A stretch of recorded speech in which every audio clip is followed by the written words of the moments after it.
இந்த உலகத்தையே அழிக்கக்கூடிய ஆற்றலை தனக்குள் வைத்திருக்கும் ஒரு சிறிய சக்தி வாய்ந்த உருண்டை வடிவ பொருளை கற்பனை செய்து பாருங்கள். அதுதான் தி டிமான்கோர் என்று அழைக்கப்படும் ஒரு கோள வடிவ பொருள்.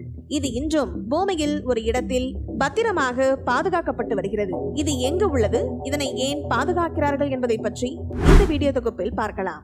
மனித நாகரிகத்தின் போர் வரலாற்றின் 2 அத்தியாயங்களில் ஒன்று 2ஆம் உலகப் போரின் போது ஜப்பானிய நகரங்களான ஹிரோஷிமா மற்றும் நாகசாகி மீது அமெரிக்கா நடத்திய அணுகுண்டு தாக்குதல் தான். இந்த குண்டு வெடிப்பினால் உண்டான அதிர்ச்சியினால் 10 மைல் தொலைவில் உள்ள கட்டிடங்களின் கண்ணாடிகள் நொறுங்கின.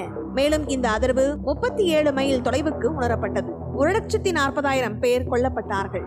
மேலும் கதிர்வீச்சு காரணமாக இறப்பு எண்ணிக்கை தொடர்ந்து அதிகரித்துக் கொண்டே இருந்தது. இதோடு ஆசியாவில் அதன் ஆக்கிரமிப்பை அமெரிக்கா முடிவுக்கு கொண்டு வந்தது. அதே போல ஒரு கோள வடிவ பொருள், அதாவது புளுட்டோனியம் எனப்படும் மிகவும் ஆபத்தான கதிரியக்க பொருளால் ஆன ஒரு ஆயுதத்தை அமெரிக்கா உருவாக்கியது. 2ஆம் உலகப் போரின் போது அணுகுண்டு தாக்குதலுக்கு எதிரான ஒரு முன் பாதுகாப்பு நடவடிக்கையாக அமெரிக்காவில் இது உருவாக்கப்பட்டது என்று கூறுகின்றார்கள். 1940களின் முற்பகுதியில் அமெரிக்கா மற்றும் ஜெர்மனி ஆகியவை அணு ஆயுதங்களை உருவாக்குவதில் மிக தீவிரமாக ஈடுபட்டன. அணு ஆயுதத்தின் வளர்ச்சியை முடக்க அமெரிக்க அரசாங்கம் மான்ஹட்டன் திட்டம் என்ற ரகசிய திட்டத்தை தொடங்கியது. இந்த திட்டத்தின் ஒரு பகுதியாக லாஸ் அலோமோஸ் தேசிய ஆய்வகத்தில் அணுகுண்டுகளை உருவாக்க ஒரு குழு விஞ்ஞானிகள் பணியாற்றினார்கள். இவர்கள் 1944ஆம் ஆண்டு ஒரு புதிய வகை அணுகுண்டை உருவாக்கினார்கள். இது புளுட்டோனியத்தை அடிப்படையாக கொண்டது. யுரேனியத்தை விட புளுட்டோனியம் அதிக வெடிக்கும் சக்தியை கொண்டிருப்பதால் சிறிய அளவிலான புளுட்டோனியத்தை பயன்படுத்தி சக்தி வாய்ந்த அணுகுண்டை உருவாக்க முடியும் என்று நம்பினார்கள். அப்படி உருவாக்கப்பட்ட ஒரு அணுகுண்டுக்கு டிமான்கோர் என பெயர் வைத்தார்கள். இது 8.9 சென்டிமீட்டர் விட்டம் மற்றும் 6.2 கிலோ எடையுடன் உருவாக்கப்பட்டது. மேலும் இதனை முறையாக சோதிப்பதற்கு முன்பே டிமான்கோரை உருவாக்கிய விஞ்ஞானிகள் இருவர் பெரும் விபத்தை எதிர்கொண்டார்கள்.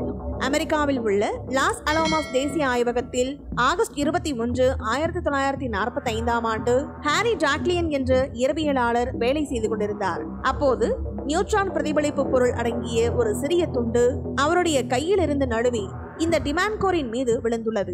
இதனால் திடீரென அதன் கட்டுப்படுத்த முடியாத செயின் ரியாக்ஷன் தூண்டப்பட்டு ஒரு கதிர்வீச்சை வெளிப்படுத்தியுள்ளது. உடனடியாக அந்த விஞ்ஞானி தூண்டுதலை ஏற்படுத்திய பொருளை அகற்றினாலும் நொடிப்பொழுதில் அறை முழுவதும் கதிர்வீச்சு பரவி விஞ்ஞானி கொடூரமாக பாதிக்கப்பட்டார். பின்னர் சில வாரங்களுக்கு பிறகு அவர் இறந்து போனார். இதுதான் இந்த டிமான்கோரால் ஏற்பட்ட முதல் உயிர்வலி. சில மாதங்களுக்கு பிறகு டிமான்கோர் மீண்டும் தன்னுடைய கோரமுகத்தை காட்டியது. லூயிஸ் ஸ்லோட்டிங் என்ற மற்றொரு இயற்பியலாளர் 1946ஆம் ஆண்டு இதனை பரிசோதித்து பார்த்தார். அப்போது தவறுதலாக ஒரு ஸ்க்ரூ டிரைவர் இதன் மீது விழவே மீண்டும் கதிர்வீச்சை அது வெளியிட தொடங்கியது. ஆபத்தான கதிர்வீச்சு அவரை மோசமாக தாக்கியது. இவரும் சில வாரங்களுக்கு பிறகு மரணத்தை சந்தித்தார்.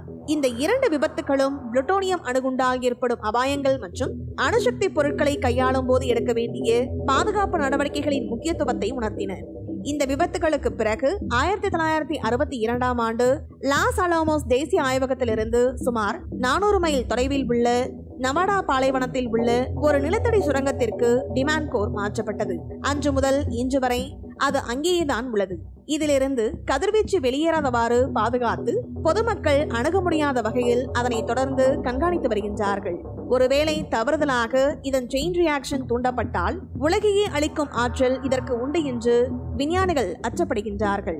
இந்த வீடியோ பத்தின உங்களோட கருத்துக்களை கீழே கமெண்ட் பாக்ஸ்ல மென்ஷன் பண்ணுங்க. கீழே இருக்க ரெட் கலர் சப்ஸ்கிரைப் பட்டனை கிளிக் பண்ணி எங்க சேனலை சப்ஸ்கிரைப் பண்ணுங்க. அண்ட் பக்கத்துல இருக்க பெல் ஐகானை கிளிக் பண்ணீங்க அப்படின்னா எங்களோட நோட்டிபிகேஷன் உங்களுக்கு உடனுக்குடன் வரும். தேங்க்யூ.